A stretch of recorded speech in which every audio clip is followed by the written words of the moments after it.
청취자 여러분, 한번 상상해 보세요.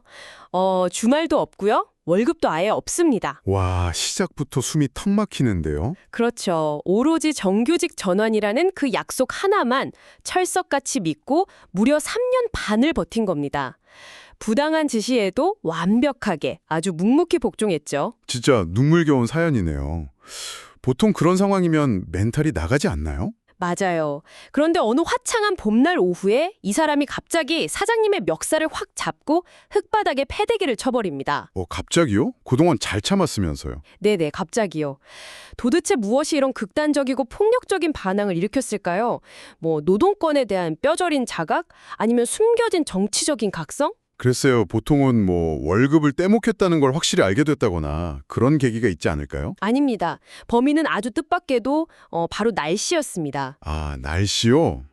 인간이 그 철저히 억압받던 상태에서 어떻게 반항이라는 위험한 선을 넘게 되는가, 그 반란의 해부학적 과정을 추적하는 데 있어서 진짜 완벽한 도입부네요. 네, 오늘 우리가 깊이 파고들 자료가 바로 그겁니다. 한국 문학의 마스터피스죠. 김유정 작가의 1935년작 봄봄입니다. 아, 봄봄. 아마 청취자분들도 학교 다닐 때 교과서에서 한 번쯤은 다 보셨을 거예요. 맞아요. 흔히들 그냥 되게 풋풋하고 해학적인 농촌 로맨스, 그 정도로 기억하시잖아요. 약간 바보 같은 남주인공이랑 새침한 여주인공 나오는 그런 코미디물로 많이들 생각하시죠? 네, 근데 오늘 저희 탐구의 미션은 좀 다릅니다.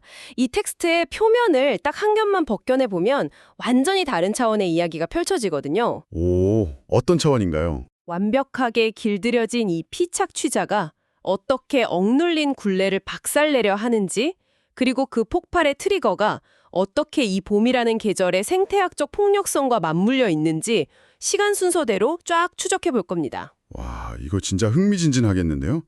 이 텍스트를 심리적 그리고 생태학적 관점에서 다시 읽어보면 놀라울 정도로 정교한 인간 본성에 대한 보고서라는 걸 알 수 있거든요. 맞아요. 그냥 옛날 소설이 아니더라고요. 네네. 주인공 나의 행동을 쭉 따라가다 보면 그 억압과 반항 그리고 생존 본능에 어떻게 충돌하는지 아주 생생하게 목격하게 됩니다. 그럼 처음 접하시는 분들을 위해서 이야기의 배경부터 한번 쉽게 짚어보죠. 주인공인 나는 16살 점순이와의 결혼, 그러니까 성례를 조건으로 잔인이 밑에서 이른바 대리사위로 일하고 있습니다. 네, 옛날 농촌에 흔히 있던 풍습이죠. 노동력을 얻기 위한 일종의 거래랄까요? 근데 그 기간이 무려 3년하고 꼬박 7달입니다. 와, 3년 7개월이요? 네, 3년 7개월 동안 돈 한 푼 받지 않고 그냥 머슴처럼 일만 한 거예요. 이거 완전 현대판 악덕 인턴십 아닙니까? 그러니까요. 당시 농촌 사회의 그 교묘한 착취 구조를 아주 적나라하게 보여주는 대목이죠. 장인님은 딸만 셋인데 이 딸들을 미끼로 건실하고 순박한 청년들을 데려다가 완벽한 무임금 노동력으로 쓰는 겁니다. 잠깐만요. 제가 여기서 도저히 이해가 안 가는 부분이 하나 있어요. 아무리 세상 물정을 모른다고 해도 3년 반이 넘는 시간이잖아요. 그렇죠. 엄청 긴 시간이죠. 게다가 텍스트를 보면 이 주인공 스스로 자기가 세 번째 희생양이라는 걸 알고 있어요. 아, 맞아요. 앞서 2명이 이미 쫓겨났죠. 장애님이 잔뜩 붙들고 놓진 않는다. 이렇게 직접 말한단 말이죠. 본인도 상황 파악을 어느 정도 하고 있다는 거네요. 그러니까요. 이게 사기라는 걸 뻔히 알면서도 왜 그냥 도망치지 않은 걸까요? 바본가요? 그게 바로 이 착취 시스템의 가장 무서운 점입니다. 단순한 어리석음의 문제가 아니에요. 아, 그럼 뭔가 다른 이유가 있나요? 심리학에서 말하는 매몰 비용의 오류라는 거 아시죠? 내가 지금까지 투자한 시간과 노력이 아까워서 손 떼지 못하는 거예요. 아하, 3년 반이나 무료로 봉사했는데 여기서 나가면 다 꽝이 되니까. 맞습니다. 거기에 1930년대 식민지 조선 농촌이라는 아주 닫힌 생태계가 결합된 결과예요. 주인공처럼 땅 한 평 없는 무산계급 청년에게는 이 농촌 사회에서 벗어나 혼자 자립한다는 건 사실 생존 자체를 위협받는 일입니다. 당장 나가면 진짜 굶어 죽을지도 모른다는 엄청난 공포가 있었겠네요. 정확합니다. 장인님은 결혼이라는 인간의 생존과 번식, 이 가장 기본적인 욕구를 인질로 꽉 잡고서 주인공이 스스로 떠나지 못하게 목줄을 단단히 채워둔 거죠. 와, 정말 악랄하네요. 진짜 늪에 빠진 거나 다름없네요. 그런데 장애인님은 도대체 무슨 핑계로 3년 반이나 결혼을 미루는 건가요? 뭐 특별한 이유라도 있나요? 아주 원초적이고 반박하기 참 힘든 핑계를 댑니다. 바로 점순이의 키가 아직 덜 자랐다는 거죠. 키요. 아니 나이가 16살인데? 네, 키가 커야 어른이고 어른이 되어야 성례를 치러준다는 논리인 거예요. 주인공이 그래서 텍스트에서 막 이렇게 한탄을 합니다. 미처 못 자랐다니까 이 키는 언제나 자라는 건지 짜장 영문 모른다 이러면서요. 저는 그 키를 재는 방식이 너무 슬프면서도 진짜 코믹하더라고요. 아, 그 우물가 장면이죠. 맞아요. 답답한 마음에 주인공이 우물가에서 점순이랑 딱 마주칠 때마다 자기 겨드랑이 밑에 점순이의 머리를 슬쩍 대봐요. 그냥 눈어림으로 대충 재보는 거죠. 자아가 없으니까 그렇게라도 확인하고 싶은 그 절박함. 네네. 그러고는 재미키도 하면서 침을 뱉습니다. 심지어 선앙당에 가서 돌을 올려놓고 점순이 키 좀 크게 해줍소서 하고 막 빌기도 하고요. 사실 그게 참 짠한 장면이에요. 불만을 그 원흉인 장인에게 빵 터트리는 게 아니라 선앙당 돌멩이에 터트리는 거잖아요. 맞아요. 이 모든 행동이 철저히 길들여진 사람의 무기력함을 보여주는 것 같아요. 네, 생태학적으로 보면 겨울이라는 계절 동안 생명체들이 어떻게 행동하는지 한번 떠올려 보세요. 겨울이요? 뭐 동물들은 겨울잠을 자고 나무들은 잎을 다 떨구고 웅크려 있죠. 그렇죠. 에너지를 최소한으로 쓰고 그 혹독한 추위와 굶주림을 견디기 위해서 납작 엎드립니다. 주인공의 지난 3년 7개월은 철저한 심리적 겨울이었던 거예요. 아, 심리적 겨울. 완전 와닿네요. 분노하거나 저항할 에너지가 만약에 조금이라도 있다면 그걸 밭을 가는 데 써야만 이 닫힌 사회에서 생존할 수 있었으니까요. 와, 소름 돋네요. 그런데 드디어 이 길고 긴 거울의 통제력을 한 방에 박살내는 변수가 등장하잖아요. 네, 바로 오늘 탐구의 핵심인 봄입니다. 맞습니다. 어느 맑은 봄날 열심히 밭을 갈던 주인공이 돌연 일하기가 싫어지더니 배가 아프다면서 논둑에 털썩 주저앉아서 궤병을 부립니다. 저는 이 타이밍이 진짜 기가 막히다고 생각해요. 왜 하필 그 수많은 날들 중에 봄날의 한가운데였을까요? 그것이 바로 이 텍스트가 가진 생태학적 통찰의 진짜 핵심입니다. 다른 계절과 한번 비교를 해볼까요? 다른 계절이라면 가을? 네, 만약 가을이었다면 추수라는 눈앞에 확실한 결과물이 있으니까 너무 바빠서 딴 생각을 못했을 거고요. 겨울이었다면 얼어붙은 땅에서 당장 살아남기 바빴겠죠. 아, 그러네요. 봄은 확실히 다르죠. 네, 봄은 생물학적으로 대혼란의 시기입니다. 혹독한 추위가 확 풀리고 일조량이 급격히 늘어나면서 체내에서 호르몬의 변화가 엄청나게 일어납니다. 아, 단순히 날씨가 좋아서 기분이 살짝 들뜬 게 아니군요. 훨씬 깊은 차원이란 거죠. 겨울 내내 억눌렸던 생존 본능이 이완되면서 우리 뇌는 이 따뜻하고 풍요로운 환경을 이제는 위험을 감수해도 좋은 시기구나 하고 착각하게 됩니다. 텍스트에 등장하는 봄의 묘사를 보면 그 심리적 동요가 얼마나 폭력적일 정도로 강렬하게 다가오는지 알 수 있어요. 네, 작가의 묘사가 진짜 탁월하죠. 제가 한번 읽어볼게요. 바위 틈에서 샘물 소리밖에 안 들리는 산골짜기니까 맑은 하늘의 봄볕은 이불 속까지 따스하고 꼭 꿈꾸는 것 같다. 나는 몸이 나른하고 병이 나려고 그러는지 가슴이 울렁울렁하고 이랬다. 거기서 그 가슴이 울렁울렁하고 이랬다 이 표현이 핵심입니다. 울렁울렁이요? 뭔가 체한 것 같은 느낌인가요? 약간 그런 알 수 없는 메스꺼움과 충동이죠.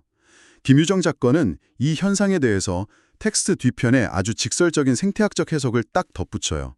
봄이 오면 온갖 초목이 물이 오르고 싹이 트고 한다. 이렇게요. 아, 식물에 물이 오르는 것처럼 주인공한테도 물이 올랐다는 거군요. 어떤 자아와 억울함, 그리고 젊은 남성으로서의 성적인 충동에도 무서운 속도로 물이 오르기 시작한 겁니다. 와, 비유하자면 주인공의 머릿속이 거대한 압력밥솥 같았다는 생각이 확 드네요. 오, 압력밥솥 비유 아주 좋습니다. 그 무시무시한 겨울 추위랑 장인님의 권력이 이 밥솥을 꽉 짓누르는 무거운 무쇠 뚜껑이었던 거죠. 생존해야 하니까 분노라는 감정을 애써 억누르고 있었던 거잖아요. 네네, 뚜껑으로 꽉 닫아놓고. 그런데 봄이 와서 주변 온도가 막 끓어오르니까 뚜껑이 조금씩 느슨해지고 이 생물학적 에너지가 수증기처럼 꽉 차오른 거네요. 정확합니다. 팽창할 대로 팽창한 상태죠. 그리고 바로 이때 이 압력밥솥의 안전핀을 확 뽑아버리는 치명적인 도발이 훅 들어옵니다. 네, 진짜 결정적인 순간이죠.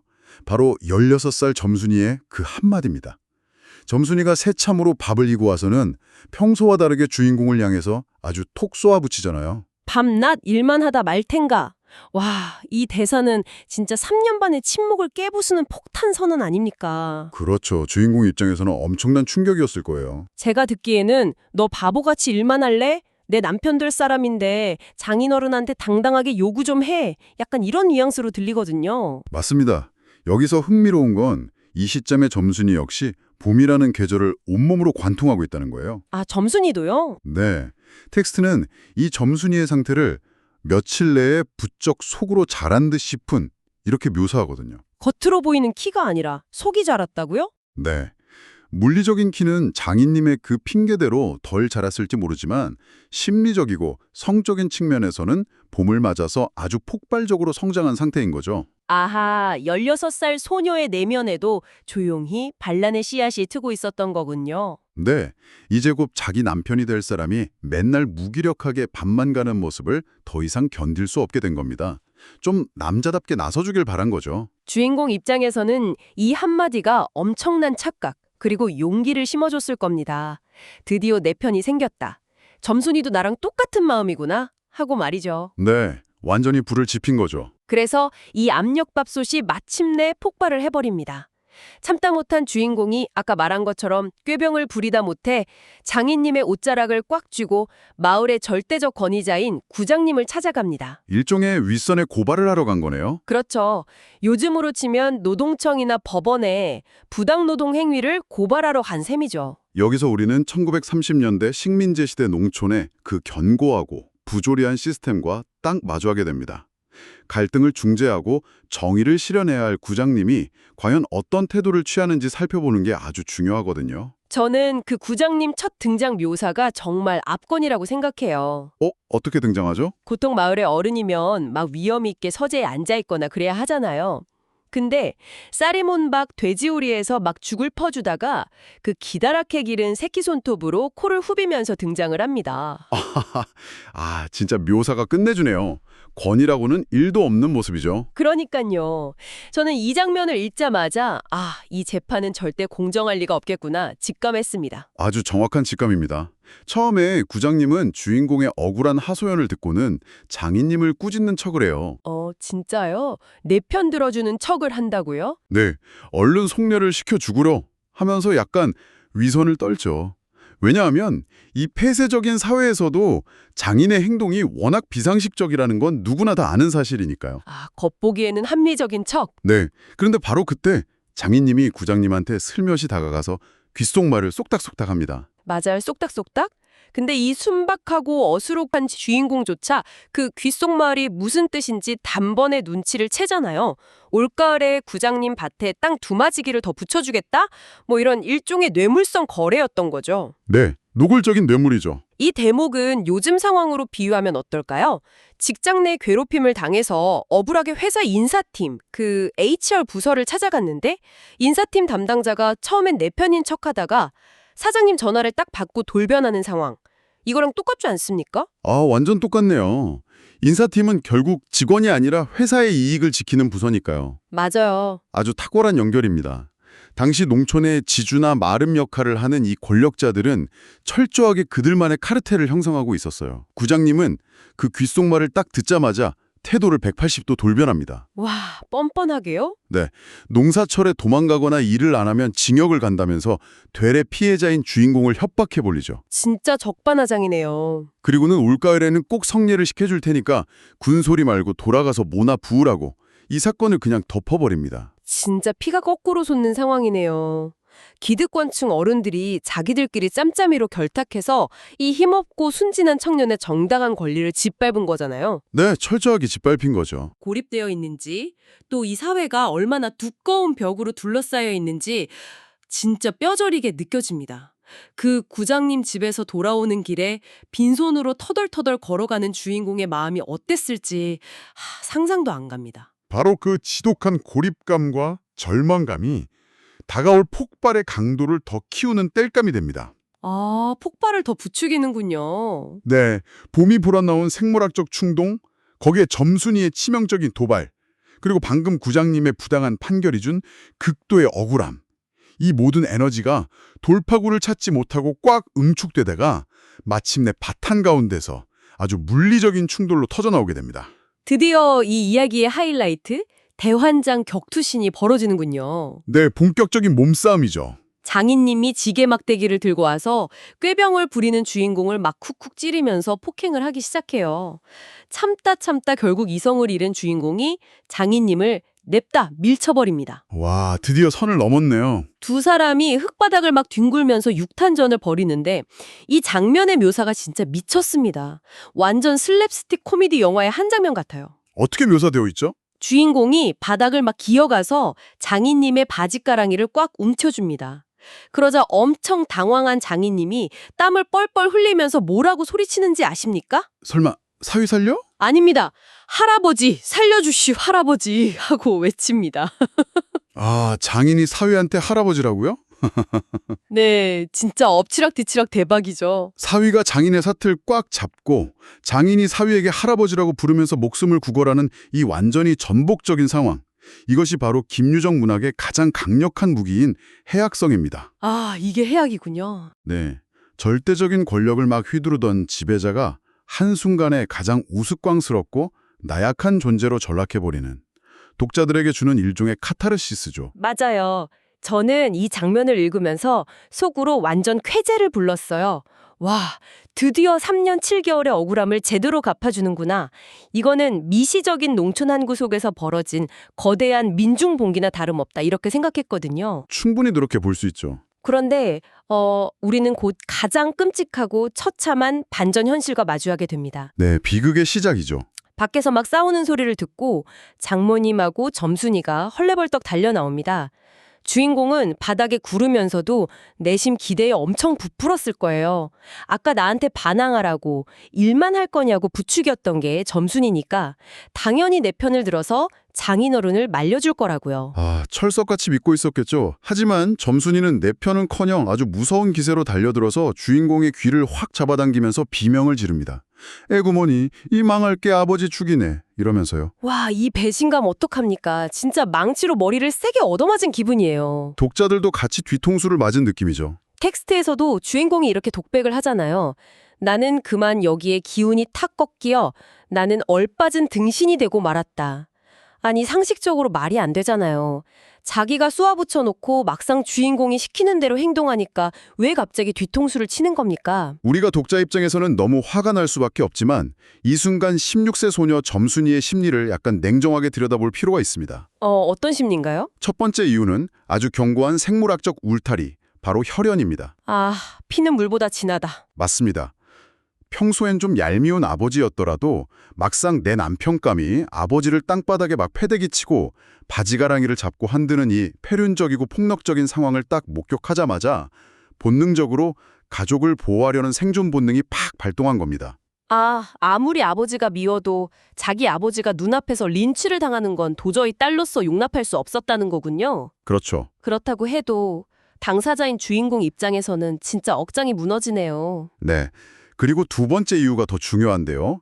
바로 이 사태의 스케일에 대한 소녀의 당혹감입니다. 점순이가 낮에 일만 할 텐가? 라고 도발했을 때는 그저 아버지한테 당당하게 말로 불만을 표출하고 성례를 요구해라 뭐 이런 뜻이었을 확률이 높습니다.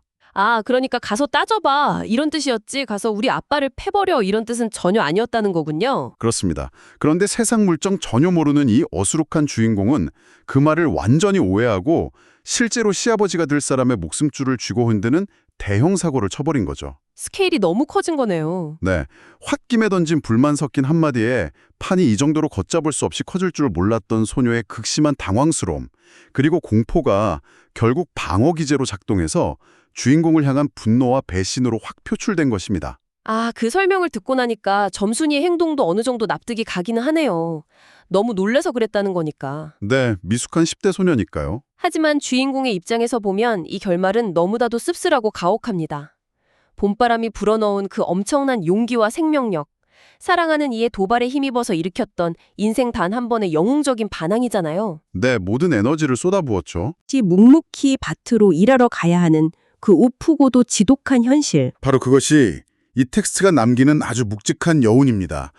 봄이라는 계절이 지니 그 폭발적인 생명력조차도 1930년대 식민지 노천 사회라는 아주 견고한 경제적, 사회적 측치 구조를 완전히 부수지는 못했다는 뼈아픈 한계를 보여주니까요. 현실은 시궁창이라는 거네요. 하지만 동시에 아무리 억눌린 인간이라도 조건만 딱 맞춰지면 언제든 그 억압의 솥뚜껑을 날려버릴 수 있다는 인간 본성의 무서운 저력을 증명한 사건이기도 합니다. 와, 3년 7개월의 침묵, 봄날의 나른함이 불러온 생리적 팽창, 부조리한 기득권의 결탁, 그리고 가장 믿었던 사람의 배신과 씁쓸한 수능까지.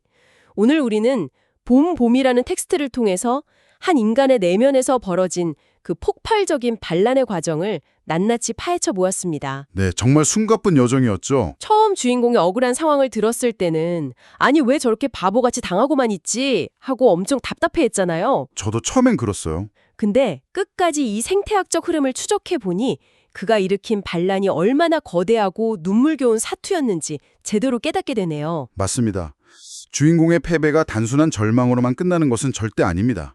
현실적으로 실패로 돌아가긴 했지만 그는 난생 처음으로 자신의 욕망을 입 밖으로 꺼냈고 그 거대한 체제에 주먹을 날렸습니다.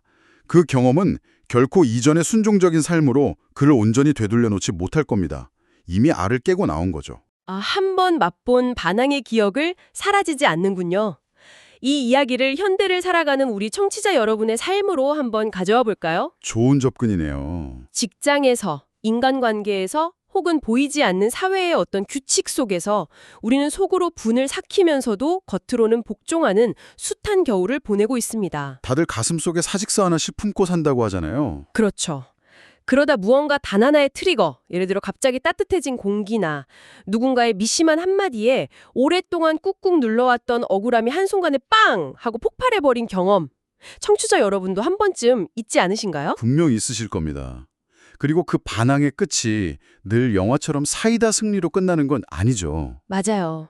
현실은 녹록지 않으니까요. 주인공처럼 바닥에 엎어져서 귀를 잡히고 믿었던 사람에게 외면당하면서 아주 씁쓸하게 제자리로 현실로 복귀해야 하는 순간들이 우리 인생에도 분명히 존재합니다. 네, 결국 우리는 이 길고 지루한 인생이라는 계절 속에서 영원히 자라지 않을지도 모르는 점순이의 키를 하염없이 기다리면서 자신만의 성례를 꿈꾸는 어쩌면 현대판 대리사위들인지도 모르겠습니다. 약간 서글퍼지는 비유네요. 하지만 저는 오늘 이 깊은 탐구를 마치면서 청취자 여러분께 이런 도발적인 질문을 하나 남기고 싶습니다. 결과가 처참한 실패일지언정 무모하게 달려들어서 기득권의 바짓가랑이를 꽉 쥐고 흔들었던 주인공의 그 한 번의 반항은 과연 무의미했을까요? 저는 절대 아니라고 봅니다. 바닥에 나동들어지는 수모를 겪더라도 차가운 생존 본능을 이겨내고 한 번쯤 내 머리 위를 짓누르는 그 소뚜껑을 뻥 날려버리게 만드는 것. 어쩌면 그것이 청춘, 그리고 이 봄이라는 계절이 우리에게 허락한 가장 위대하고 폭력적인 진짜 힘이 아닐지 한 번쯤 고민해 보시기 바랍니다. 네, 그 한 번에 엉뚱하고도 치열한 몸부림조차 없다면 우리는 영원히 춥고 무기력한 겨울 속에만 갇혀 있어야 할 테니까요. 봄이 주는 그 울렁거림을 두려워하지 않으셨으면 좋겠습니다. 오늘 저희가 준비한 심층탐구는 여기까지입니다. 여러분의 일상에도 억눌린 무언가를 기꺼이 터뜨려버릴 수 있는 따뜻하고도 강렬한 봄이 깃들길 바라며 이번 시간 마치겠습니다. 다음에 더 흥미로운 텍스트로 찾아오겠습니다. 함께해 주셔서 감사합니다.